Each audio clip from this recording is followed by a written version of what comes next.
आपके मन में कभी भी ऐसे प्रश्न आते हैं, क्या मैं तो इतनी पूजा पाठ भक्ति भाव में लीन हूं, फिर भी मेरे साथ ही ऐसा क्यों होता है? भगवान सारी परेशानियां मुझे ही क्यों देते हैं? दुष्ट लोग इतने सुखी हैं और धर्मात्मा ही सारे कष्ट भोग रहे हैं। ये क्या हो रहा है, क्यों हो रहा है? यदि ऐसा ही ईश्वर का न्याय तो मैं क्यों मानूं उन्हें, क्यों भजूं, क्यों जपूं, क्यों करूं पूजा? ईश्वर के पास तो न्याय है ही नहीं, ईश्वर तो निष्ठुर हैं। पत्थर की मूर्तियों में बस के पत्थर हो गए हैं। आदि आदि ऐसे प्रश्न अक्सर लोगों के मन में आते हैं, खासकर तब जब वे बहुत परेशान होते हैं और दूसरों को सुखी देखते हैं। मनुष्य अपने सुख से ही संसार को सुखी मानता है, अपने दुख से ही संसार को व्यर्थ। यह सब स्वाभाविक है। तो आपके मन में जो प्रश्न आते हैं, आज उनके निदान का कुछ प्रयास किया जाए।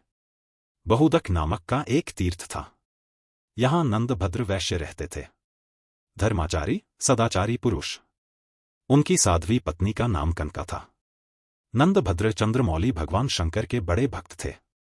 बहुदक में कपिलेश्वर महादेव के नाम से प्रसिद्ध शिवलिंग था। नंदभद्र तीनों समय कपिलेश्वर की पूजा किया करते थे। नंदभद्र कम से कम लाभ लेकर माल बेचा करते थे और ग्राहकों के साथ बराबरी और ईमानदारी का व्यवहार रखते। गलत माल और बुरा सामान नहीं बेचते और जो कुछ मिल जाता उसी में संतुष्ट रहते थे। नंदभद्र का जीवन सन्यासियों जैसा था। सब नंदभद्र का सदाचारी, संपन्न, सुखमय जीवन की प्रशंसा करते। नंदभद्र के पड़ोस में रहने वाला सत्यव्रत, जो बड़ा ही नास्तिक एवं दुराचारी था, उनसे जलता था।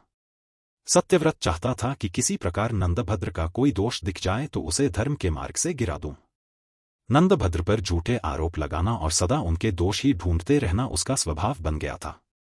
दुर्भाग्यवश अचानक नंदभद्र का इकलौता पुत्र गंभीर रूप से बीमार हो गया। नंदभद्र ने दुर्भाग्यमान शोक नहीं किया। पुत्र के बाद उनकी पत्नी कनका भी गंभीर रूप से बीमार हो गई। नंदभद्र पर विपत्तियां आई देखकर उनके पड़ोसी सत्यव्रत को बड़ी खुशी हुई। उसने सोचा कि शायद नंदभद्र को धर्म से भटकाने का यही अवसर है।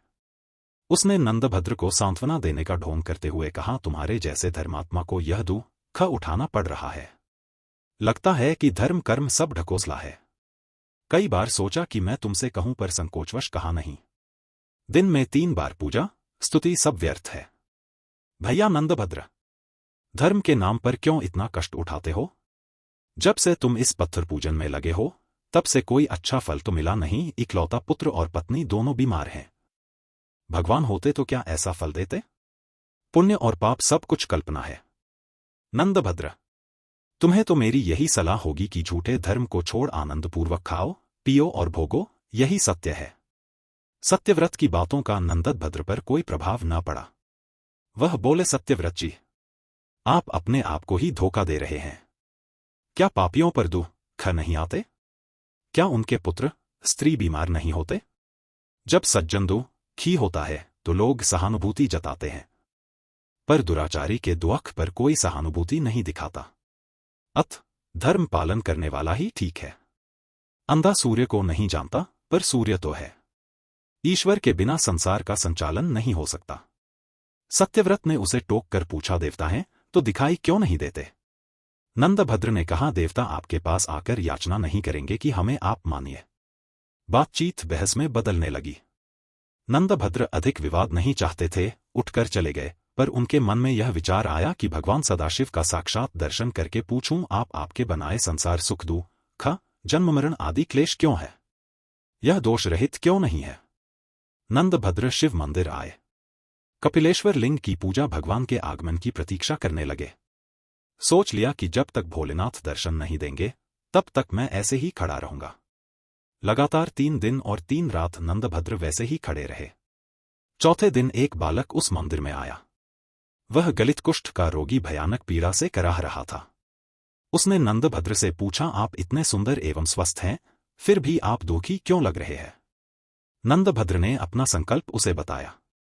बालक ने कहा, अनचाहे का मिलना और मनचाहे का बिछुड़ना, इससे मानसिक कष्ट होता है। रोग और परिश्रम से शरीर को कष्ट होता है। मानसिक कष्ट से शारीरिक होता है, और यदि शरीर में कष्ट हो तो मानसिक कष्ट होना स्वाभाविक ही है। दोनों एक दूसरे के साथ जुड़े हुए हैं।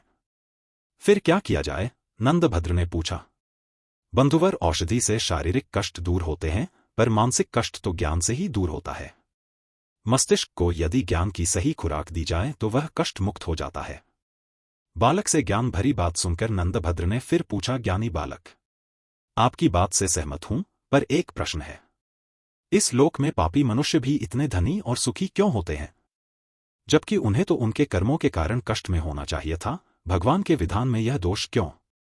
बालक ने कहा, सुख और दुख किसे कहते हैं, यह समझ का फेर है। मैं आपको थोड़ा विस्तार से बताता हूं। संसार में 4 प्रकार के लोग हैं। पहले वे जिनके लिए इस लोक में तो सारे सुख सुलभ हैं, धन दौलत, सत्ता, प्रभाव, बाहुबल सब कुछ, परंतु परलोक में उन्हें कुछ भी प्राप्त नहीं होता। उनके पूर्व जन्मों के जो पुण्य शेष हैं उसे वह इस लोक में भोग रहे हैं, लेकिन वे नए पुण्य नहीं कमाते। ऐसे लोगों का सुखभोग केवल इसी लोक तक है। अगले जन्म के लिए वे कुछ शेष छोड़कर नहीं जा रहे, तो उनका अगला जन्म बिल्कुल उसी रूप में होगा जिसे देखकर आज वे कांपने लगे। दूसरे वे लोग हैं जिनके लिए परलोक में सुख का भोग सुलभ है, परंतु इस लोक में नहीं, क्योंकि उनके पिछले जन्म के संचित पुण्य हैं ही नहीं। वे तपस्या करके नए पुण्य कमाते हैं, उससे परलोक में सुख का भोग प्राप्त होगा। तपस्या से अर्थ केवल देव साधना ही नहीं होता, कर्म साधना भी तप है। उचित कर्म किसी भी तप से कम नहीं, क्योंकि इस संसार में रहते हुए सही मार्ग पर चलना कठोर साधना से ज्यादा कठिन है। तीसरे वे लोग हैं जिनके लिए इस लोक में भी और परलोक में भी सुख भोग मिलता है, क्योंकि उसका पहले का किया हुआ पुण्य भी विद्यमान है, और इस लोक में आकर भी वे उत्तम मार्ग का अनुसरण करते हुए कर्मतप से नए पुण्य बनाते रहते हैं। ऐसे लोग कोई कोई ही होते हैं। चौथे वे जिनके लिए न तो इहलोक में सुख है और न परलोक में ही, क्योंकि उनके पास पहले का कोई पुण्य संचित तो है नहीं, और इस लोक में भी वे पुण्य कमा नहीं रहे। ऐसे नीच जनों को धिक्कार है। वे सर्वदा त्याग के योग्य हैं और इस लोक में अपमानित होते हुए ही जीवन बिताते हैं, और न जाने कितने जीवन ऐसे ही बीतेंगे तब तक जब तक कि मेरी तरह उन्हें किसी तपस्वी का मार्गदर्शन न प्राप्त हो जाए। इसलिए हे वैश्यवर, आप अपने पड़ोसियों मित्रों द्वारा कही बात को मन में रखो ही नहीं, उन्हें तो अपने कान में भी प्रवेश न करने दो। आप इस जन्म में भगवान सदाशिव के भजन में लग जाएं, जिससे आप जन्म के बंधन से ही मुक्त हो सकते हैं। एक छोटे बालक के मुख से ऐसी ज्ञानमयी और रहस्यपूर्ण बातें सुनकर नंदभद्र बड़े प्रसन्न हुए। उनका सारा भ्रम, सारी शंका का निवारण हो चुका था। उन्होंने चकित होकर पूछा, आप कौन हैं, अपना परिचय दें। आप यहां कैसे पधारे हैं? आपने मेरे सब संदेहों को दूर कर दिया। इतनी कम आयु में इतना ज्ञान आपको कैसे सुलभ हुआ? बालक ने कहा, पूर्व जन्म में मैं अहंकारी, पाखंडी, व्याभिचारी था, जिसके चलते मैं वर्षों से नीच योनियों में भटका। भगवान व्यासदेव की ऐसी कृपा कि वे हर योनि में मुझे मुक्तिमार्ग बता देते हैं। उन्होंने ही मुझे आपके पास भेजा है। अब मैं 7 दिन के बाद इसी तीर्थ में मरूंगा। आप मेरा अंतिम संस्कार कर दीजिएगा। वैश्यवर, ज्ञान का आयु से कोई संबंध नहीं है। ईश्वर को जिसे ज्ञान प्रदान करना होता है, जिसे माध्यम बनाकर उसे अपने भक्तों को जागृत करना होता है, उसे चुन लेते हैं। वह कोई भी हो सकता है, मेरे जैसा कुष्ठ पीड़ित जीव भी। अतः सहज भाव से स्वीकार करना चाहिए और ज्ञान जिससे भी मिले उसके प्रति विनीत रहना चाहिए। ऐसा करने से ईश्वर सदा आपको ज्ञानवान बनाए रखते हैं, किसी न किसी को भेजते रहते हैं। इतना बताकर उस बालक ने सूर्य मंत्र का जप करना आरंभ किया। कुष्ठ के निवारण के लिए सूर्य मंत्र का जप ही किया जाता है। भगवान श्रीकृष्ण के पुत्र सांब ने भी सूर्य की उपासना से कोढ़ से मुक्ति पाई थी। 7वें दिन उस बालक ने अपने प्राण त्याग दिए। नंदभद्र ने विधिपूर्वक उसका अंतिम संस्कार किया। नंदभद्र को जीवन की सच्चाई और सार्थकता का बोध हो गया था। शेष जीवन उन्होंने भगवान शिव और सूर्य की उपासना में लगा दिया तथा अंत में जीवन मरण से मुक्ति पाकर भगवान शिव का साक्षात प्राप्त किया। स्कंद पुराण की इस कथा से आपके मन के बहुत से भ्रम दूर हुए होंगे, ऐसी ही आशा है। आपको जीवन में क्या मार्ग अपनाए रखना है, इसका भी संकेत मिला होगा। हर हर महादेव, जय भोलेनाथ।